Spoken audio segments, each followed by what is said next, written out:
Чакай.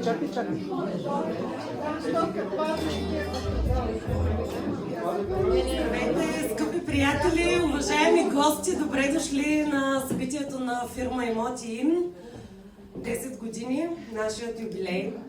Искам да започна моята реч с благодарност, първо към моето семейство.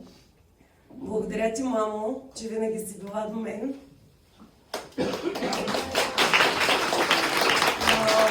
Благодаря ти, Ахмед, че си моята дясна ръка.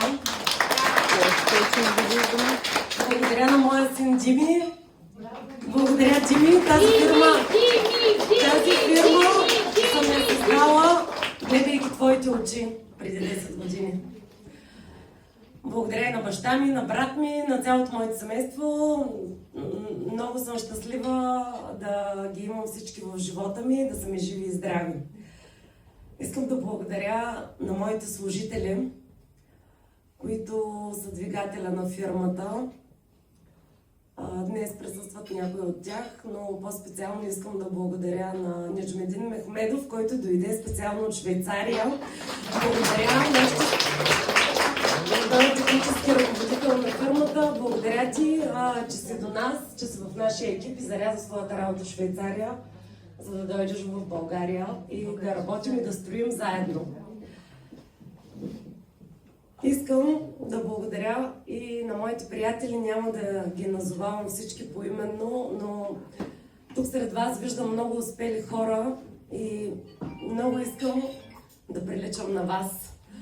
Благодаря ви много, че сте винаги до мен, че ме подкрепяте, че сте мои клиенти, мои приятели, давате ми безценни съвети и сте винаги в сърцето ми. Пътя не е бил лесен, бил е даже доста труден, с безсънни нощи, работа събота и неделя и моя успех аз го отчитам на силен характер, добра дисциплина и постоянство.